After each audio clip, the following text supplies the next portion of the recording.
ஒரு பணக்காரரு அவர் வீட்டுல குழந்தைக்கு உடம்பு சரியில்லை, தீர்க்க முடியாத வியாதி. தன் வழிபாட்டு தெய்வமாகிய இஷ்ட தெய்வமாகிய முருகன் கிட்ட போய் முறையிடுறாராம். முருகா, நீ மட்டும் என் குழந்தை உடம்பு சரியாகிடு. டாக்டர் எல்லாம் அப்படி கைவிட்டுட்டாங்கப்பா, கைவிடாத தெய்வம் நீ தானே, என் குழந்தைய நல்லா ஆக்கிடுன்னு சொல்லி என்ன சொல்றாரு, நீ இதை மட்டும் செஞ்சுற, என் வாழைத்தோப்புல இருக்கிற எல்லா பழத்தையும் உனக்கு நான் வெட்டி பஞ்சாமிரத்துக்கு அனுப்புறேன்றார். உடனே என்ன ஆகுது, அதிசயம் போல குழந்தை குணமாயிடுது. சந்தோஷம் தாங்கல. உடனே வாழைத்தோப்பெல்லாம் கனிஞ்சு தொங்குது, கொலைஞ்சு அப்படி இருக்கு. மகிழ்ச்சியில என்ன பண்றாரு, எல்லா வாழை அந்த தோப்புல இருக்கிற எல்லா கனிகளையும் முருகனுக்கே அர்ப்பணம், பஞ்சாமிரத்துக்கே போட்டோம் அப்படின்னு பழனி கோயிலுக்கு அனுப்புறாரு. எப்படியும் ஒரு 2-3 லாரியில அனுப்புறாரு. அவ்வளவு வாழைத்தோப்புக்கு சொந்தக்காரர். மகிழ்ச்சியா இரவு போய் உறங்குறாரு.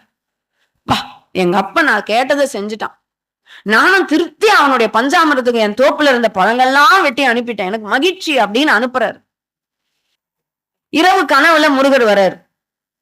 கனவுல வந்து கேக்குறாரு, ஏண்டா கொடுத்த வாக்குறுதி என்ன காணிக்க கொடுக்குறேன்னு என்கிட்ட நீ கேட்டுக்கிட்ட, உன் தோப்புல இருக்க எல்லா பழத்தையும் எனக்கே கொடுக்குறேன்னு சொன்னல, இப்ப என்னடா 2 பழம் மட்டும் கொடுத்தேன்னு கேட்டாரு கனவுல வந்து. இவரு அப்படி அலறி அடிச்சு எழுந்தாரு. விடியற் காலம் 3 மணி. அடா இது நம்ம சொன்னபடி செஞ்சுட்டுமே, எப்படி ஒரு 3 லாரி பழம் போயிருக்கோமே, எப்படி முருகன் வந்து சொல்றான், முருகன் போய் சொல்ல மாட்டானே, என்ன பண்ணானுங்க இந்த டிரைவருங்க அப்படின்னு சொல்லிட்டு என்ன பண்றாரு, முதல்ல கோயிலுக்கு அடிக்கிறாரு போனு. ஐயா, இந்த ஊர்ல இருந்து இந்த இடத்துல இருந்து பழம் வந்து சேர்ந்ததா, வந்துருச்சுங்கயா, இரவே வந்து சேர்ந்தாச்சு, நாங்க அதெல்லாம் பஞ்சாமிரத்துக்கு பயன்படுத்தியாச்சு. டிரைவருக்கு போன் அடிக்கிறாரு. அந்நேரத்துக்கு அடிக்கிறாரு, எப்பா பழங்கள்லாம் கொண்டு போய் சேர்த்துட்டீங்களா? ஐயா, நல்லா கொண்டு போய் சேர்த்துட்டோங்கய்யா.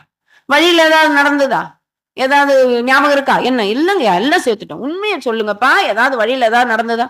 ஒரு டிரைவர் மட்டும், ஐயா என்ன சொல்லு, தைரியமா சொல்லு. இல்லைங்கய்யா, நீங்க பஞ்சாமிரத்துக்கு தான் அனுப்புறீங்கன்னு எனக்கு தெரியும், வழியில பசிக்குதுன்னு நான் ஒரு டீ சாப்பிட நின்னேன், அப்போ ஒரு குழந்தை வந்து பசிக்குதுன்னு சொல்லி கேட்டுச்சு, பஞ்சாமிரத்துக்காச்சே பிரசாதத்துக்காச்சேன்னு தோணுது, ஆனா அந்த குழந்தை பசி என்னால தாங்க முடியல, அது பழம்தான் வேணும்னு கேட்டு அழுகுது, அந்த பசி என்னால பொறுத்துக்க முடியாம 2 பழம் எடுத்து கொடுத்துட்டேன் ஐயா.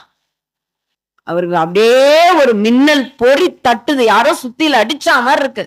இப்ப முருகன் என்ன சொல்றான், இந்த ஏழை குழந்தையினுடைய பசிக்கு 2 பழம் போச்சு பத்தியா, அதுதான்டா என் கணக்குக்கு வந்தது.